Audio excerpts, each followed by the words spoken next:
The year 1980 was a fever dream for American farmers. Grain prices were climbing, exports to the Soviet Union were booming, inflation was running hot. The government was encouraging production. Agricultural economists were predicting a decade of prosperity. Land values were rising 15–20% a year, and equipment dealers couldn't keep tractors on their lots. In the small farming community of Willow Creek, Iowa, population 900, there was a stretch of 4 months in early 1980 when 11 farmers traded in their old equipment for new John Deere and International Harvester tractors. Financed, of course. Interest rates were high, 12, 13, sometimes 15%. But land values were rising so fast that farmers figured they'd just leverage up, expand, and ride the wave. One farmer didn't trade. His name was Walter Price. He was 43 years old in 1980. He farmed 320 acres that his father had bought in 1949, and he ran a 1958 International Harvester Farmall 560 that his father had purchased used in 1966. The tractor was 22 years old in 1980. Faded red paint, some dents, showed its age, but it ran strong because Walter maintained it meticulously. In February of 1980, the dealer from town, Henderson's Implement, ran a special promotion. Trade up to success, special financing on all new tractors. The dealer, Frank Henderson, visited every farm in the county personally, made his pitch, showed the numbers, explained how the new equipment would pay for itself in productivity gains. He came to Walter's farm on a Tuesday afternoon. Walter was in the shop changing oil on the 560 when Frank pulled up. "Walter, got a minute?" "Sure, Frank. What brings you out?" Frank gestured to the Farmall. "That tractor's what brings me out. Walter, you've been farming with that machine for 14 years. It's time to upgrade. Still works fine, but it's not about whether it works. It's about efficiency, productivity, competitiveness. The new 4440s have twice the horsepower, air-conditioned cabs, modern hydraulics. You could cut your field time in half." "And what would that cost me?" Frank pulled out a folder. $48,000 for a new 4440. I'll give you $8,000 trade-in on your old Farmall. That's $40,000 to finance. At 13% over 7 years, your payment would be $673 a month. Walter did the math in his head. That's over $8,000 a year just in payments, for 7 years. But think what you'd save in time and efficiency.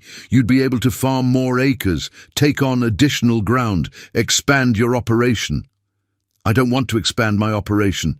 I want to farm the 320 I have." Frank leaned against the workbench. "Walter, let me be straight with you. Land values are going up. Grain prices are strong. This is the time to grow. Every farmer in this county is upgrading except you. You're going to fall behind. Or everyone else is going to fall forward off a cliff, and I'm going to keep standing right here." That's a pessimistic way to look at it. I prefer realistic.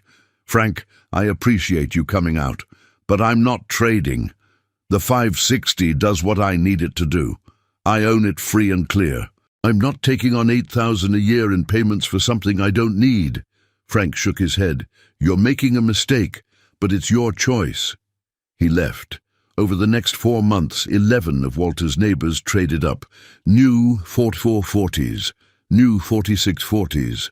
One farmer bought a massive 4840, bright green and yellow machines rolling off the lots. Everyone was excited, everyone was confident, everyone was leveraged, everyone except Walter. He kept farming his 320 acres with his 1958 Farmall 560, same as always. At the co-op, farmers would joke about it. "Hey Walter, when you going to join the modern era? Still driving that old red piece of junk?" "You know they invented air conditioning for tractors, right?" Walter would smile and shrug. "When it stops working, I'll think about it." But the 560 didn't stop working because Walter took care of it, changed oil regularly, replaced parts before they failed, did his own maintenance, kept it running strong. And then in 1981, everything changed. Before we go any further, I need you to understand what happened to American agriculture between 1981 and 1985. Because this isn't just a story about one farmer keeping his old tractor. It's a story about an entire generation of farmers who made decisions based on optimistic projections that turned into the worst agricultural crisis since the Great Depression. If you want to know how one old Farmall and conservative choices let a farmer buy his neighbor's foreclosed land 15 years later, hit that subscribe button right now. Because what happened in Willow Creek between 1980 and 1995 changed everything. The farm crisis hit like a freight train. Interest rates spiked. Paul Volcker at the Federal Reserve was fighting inflation by jacking up rates to unprecedented levels. The prime rate hit 21% in 1981. Farm loans that had been at 13% got refinanced at 18, 19, 20%. Those equipment payments that seemed manageable, they doubled. A farmer who'd taken on a $673 monthly payment at 13% suddenly saw it jump to over $900 at 19% when the loan renewed. Worse, the Soviet grain embargo killed exports. Grain prices crashed. Corn that had been $3.50 a bushel in 1980 dropped to $2.10 by 1982. Soybeans went from $7.60 to $5.20, and land values collapsed. The farmland that had been appreciating at 20% a year started dropping. 10%, 20%, 30%. Farmers who'd bought land at peak prices suddenly owed more than the land was worth. The farmers who traded for new equipment in 1980 were in trouble immediately. Gary Mitchell, Walter's neighbor to the north, had bought a new John Deere 4440 in March of 1980, financed $42,000. His payment had been $650 a month. When his loan renewed in 1983, the payment jumped to $890 at 18%. His grain income had dropped 40%. He couldn't make the payment. He refinanced, added the missed payments to the principal, took out an operating loan to plant the next crop, went deeper into debt. By 1984, Gary was drowning. He tried to sell the tractor to get out from under the payment, but used tractors that had cost $48,000 new in 1980 were selling for $22,000 in 1984. He owed $35,000.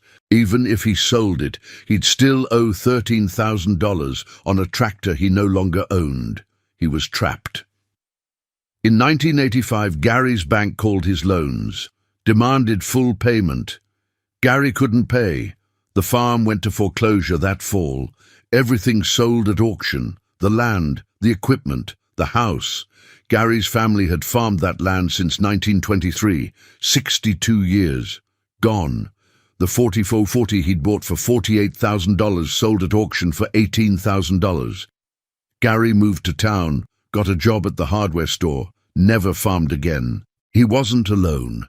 Of the 11 farmers in Willow Creek who traded for new equipment in 1980, 9 lost their farms between 1983 and 1987.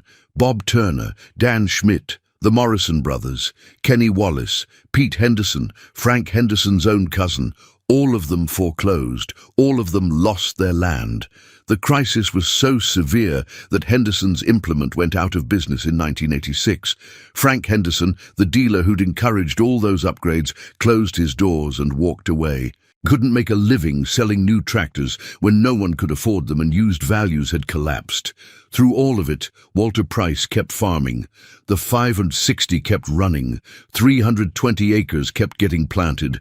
Walter kept making his land payment. His farm had a small mortgage from when his father died, and he'd bought out his siblings' shares, but it was manageable even in bad years. He watched his neighbors lose everything.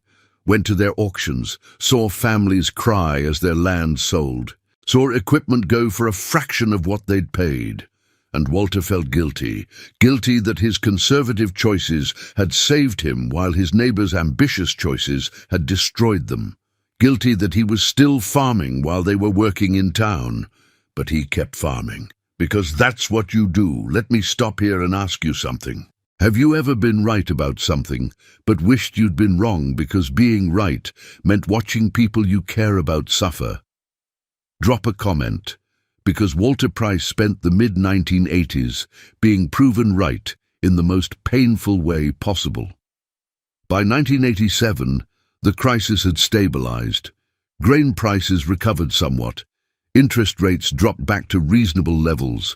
The farmers who'd survived started rebuilding. Walter was 50 years old, still farming his 320 acres with his 1958 Farmall 560. The tractor was 29 years old now, but it still worked. He'd added a second tractor in 1985, bought a 1963 Farmall 806 at an auction for $3,400. It had belonged to Bob Turner before the foreclosure. Walter felt strange buying his neighbor's equipment, but someone was going to buy it. At least he'd take care of it. Life went on. Walter farmed, kept his expenses low, paid down his modest mortgage, saved money when he could. In 1990, something interesting happened. The Morrison farm came up for sale. The Morrisons had lost it in 1985. The bank had held onto it, renting it out. Now they wanted to sell. 160 acres adjacent to Walter's north property line. Good ground, well maintained over the years. The asking price was $850 per acre, total $136,000. Walter had been farming for 30 years. He'd saved carefully. He had about $40,000 in the bank. He could put that down and finance the rest.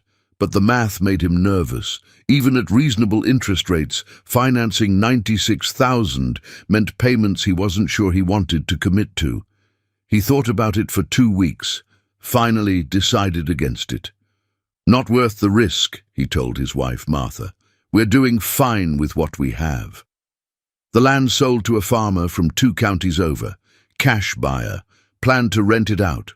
Walter didn't lose sleep over it. He'd made the conservative choice, the safe choice. And then 1995 came. Gary Mitchell's old farm, the one Gary had lost 10 years earlier in 1985, came back on the market. The bank had held it through the crisis, finally sold it in 1989 to an investor who'd rented it out. Now that investor wanted to liquidate. 200 acres, beautiful ground, right next to Walter's east property line. The asking price was $950 per acre.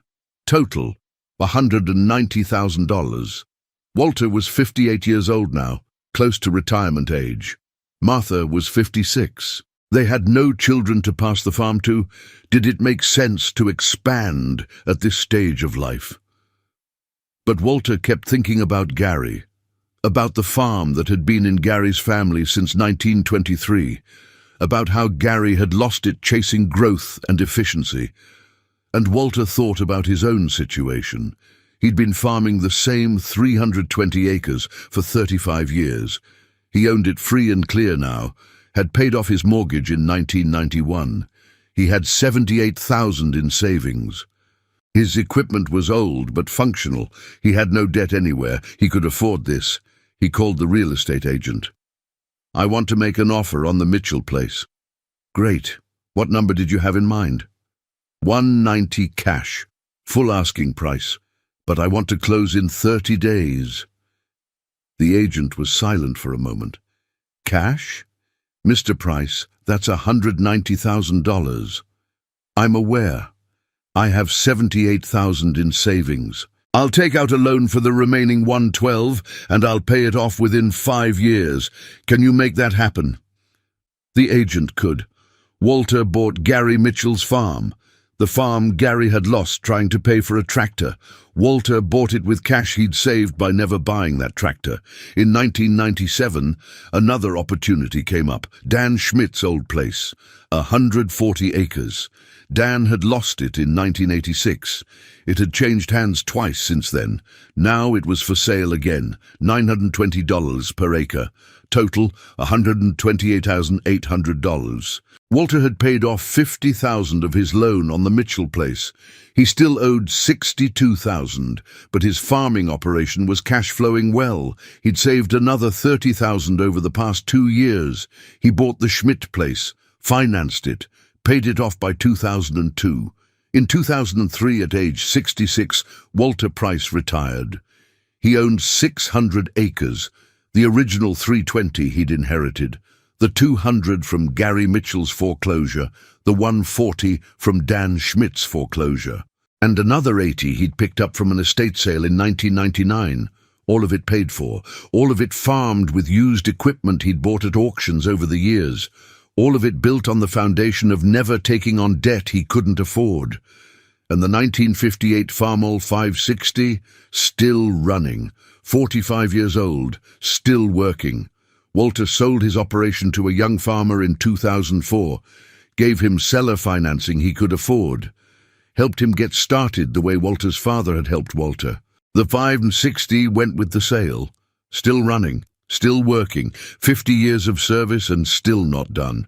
I talked to Walter a few years ago. He's 86 now, lives in town with Martha, still sharp, still remembers everything.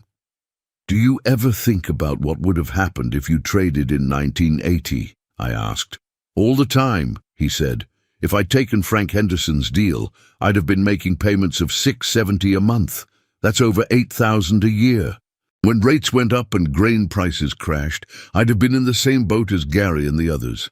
I'd have lost the farm, no question, because I wouldn't have been able to make the payments in the bad years, and I'd have lost everything. Instead, I kept the old Farmall, kept farming simple, kept living below my means, and when the crisis passed and my neighbor's land came back on the market, I had money saved and no debt. I could buy it. Do you feel bad about buying foreclosed land? Walter was quiet for a long time. Yes and no. Yes, because those were my neighbors, my friends. I watched them lose everything. I went to their auctions. I saw their pain. But no, because someone was going to buy that land. And I knew I'd take care of it. I knew I'd farm it right. I knew I'd honor what they'd built, even if they couldn't keep it. And honestly, I think if Gary or Dan could have chosen who got their land after they lost it, they'd have chosen me, because they knew I'd respect it. What would you tell a young farmer today? I'd tell them the same thing I'd have told myself in 1980, if I could go back. Don't chase growth for growth's sake. Don't take on debt just because everyone else is. Don't assume good times will last forever. Farm what you have. Take care of it. Live below your means, save money, and when opportunities come, and they will, because there's always another crisis, you'll be in position to take advantage instead of being the one losing everything. The dealers will tell you you need to upgrade, that you can't compete with old equipment. That financing is smart and necessary, and maybe for some operations that's true. But for most of us, the safest path is the simplest path. Own what you have. Don't owe what you use. Is that what the Farmall represented to you? Simplicity. Walter smiled. The Farmall represented freedom. Freedom from payments. Freedom from debt. Freedom to farm through bad years without losing everything. That old tractor saved my life. Not because it was efficient or modern, but because it was paid for. Here's the epilogue. Of the 11 farmers who traded for new tractors in 1980, 9 lost their farms. 2 survived but had to sell off substantial land to stay afloat. Frank Henderson's dealership closed in 1986. He moved to Des Moines and got out of agriculture entirely. Gary Mitchell, who lost his farm in 1985, worked at the hardware store for 18 years. He died in 2003 at age 61. Heart attack. Some say the stress of losing the farm never left him. The 1958 Farmall 560 that Walter kept instead of trading is still running as of last year. The young farmer Walter sold to in 2004 still uses it for light work. 66 years old and still functional. And Walter Price, now 86, owns the house he lives in free and clear, has a comfortable retirement, and can drive past 600 acres that he accumulated piece by refusing to do what everyone else did. He didn't get rich. He didn't build an empire. He didn't become famous. But he farmed for 46 years, bought his neighbors' foreclosed land when they lost it, and never spent a single night worried about making a payment he couldn't afford. Because in 1980, when everyone traded for new tractors, he kept his Farmall. And 15 years later, he bought their land. So let me leave you with this.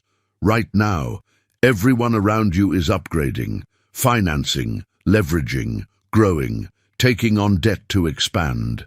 And they're telling you that if you don't do the same, you'll be left behind. But in 1980, everyone traded for new tractors. They financed $40, $50, $60,000. They took on payments of $600, $700, $800 a month. They listened to the dealers who said growth was necessary and debt was smart. Within 5 years, 9 out of 11 had lost their farms. The one guy who kept his old Farmall. He survived the crisis, saved his money. And when their foreclosed land came back on the market, he bought it.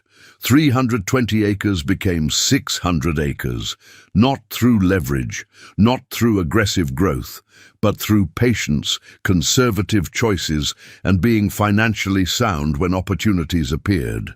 The dealers called his tractor obsolete, said he'd fall behind, said he needed to upgrade to compete.